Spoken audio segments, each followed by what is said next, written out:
Hey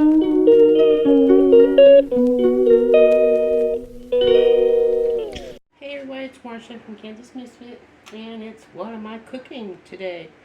I have my skillet already heating up here. I had it hot already because I cooked my meat. And while I'm cutting it up in bite-sized pieces to put back in here, I'll be adding the vegetables that I already have prepared to go inside here. And here is my turnips. A turnip. I have one turnip. Everything came from the garden or cattle. But here's one turnip and some green beans from the garden that I cut up and processed. And I'm gonna go ahead and put that in here. Let me get a little olive oil for the bottom. Well, I guess we didn't make the olive oil, so that's one thing I had bought. So I just put a tad bit in the bottom here so it don't stick and it will help brown the veggies.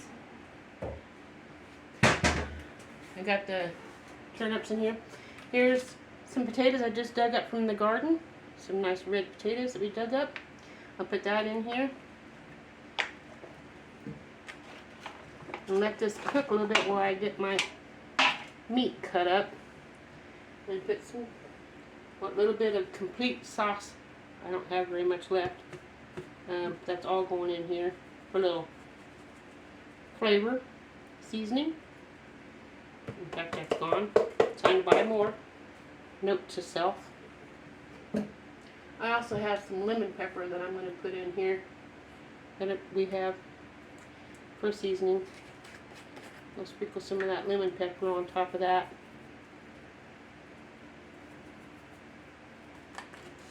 Now I'm going to cut up my meat and get ready to add this stuff together. I have a jalapeno from the garden, which I'm going to probably cut up a little bit smaller. Some pea pods that I cut the ends off of, and some onion. I'm going to let this stuff cook a little bit before I add these, because these don't take that long to cook.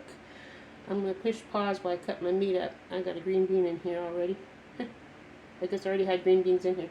But I'm going to let that sit here and heat through while I finish cutting up my meat, and I'll be right back. Okay guys, I'm back. I got the meat all cut up now. So I'm going to put it in on top of the turnips and potatoes so that I can finish browning.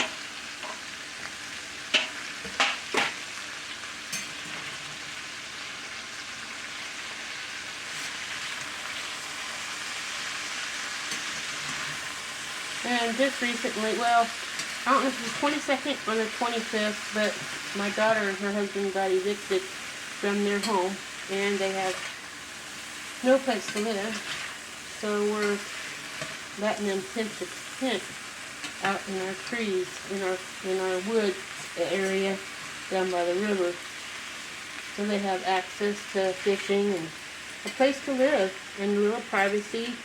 And I think they're enjoying it. They even moved their chickens out here, and they have their own little home temporarily. We're trying to get them to save up money so they can get their own camper or place to live. Now I'm going to add the pea pods on top of this. And let that cook for a little bit. I'm inviting them over for dinner tonight if they're around. Right now they're putting a fence up around their chicken coop so their chickens can free range some and go in where it's safe if need be.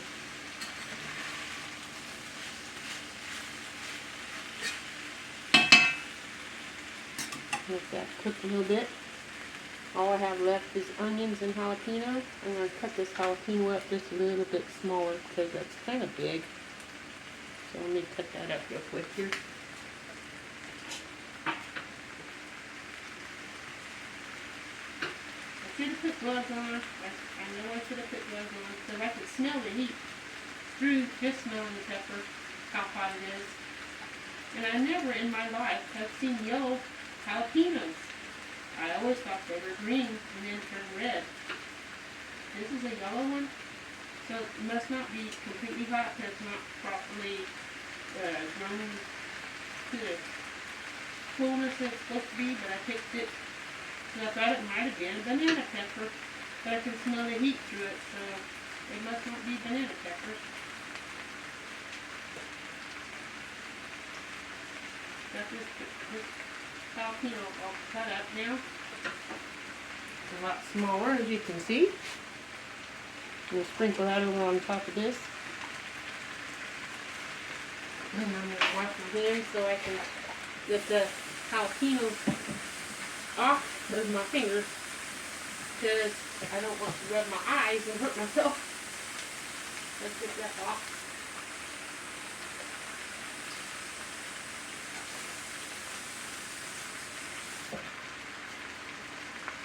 And then all we have left to add to that would be the onions. Mix that jalapeno up in here a little bit.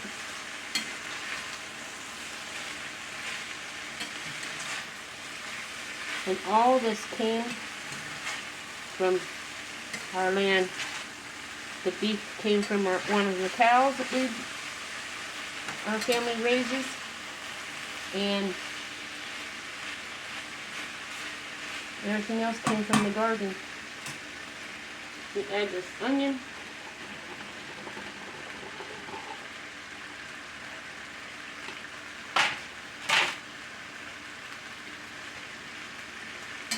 All I have to do now is cook it down until it's all translucent, tender, and ready. The meat is kind of gristly. This next batch of meat that we process won't be as gristly, I was told. So we'll see how that turns out the next time we get meat to cook. But I'm so thankful for our cattle. I'm so thankful that we have land to grow cattle on, and an area where we have big enough space to grow a garden where I can take care of it and have food for us to eat. And I'm thankful that I'm losing weight just from eating from our garden, which makes me happy. Doesn't that look good?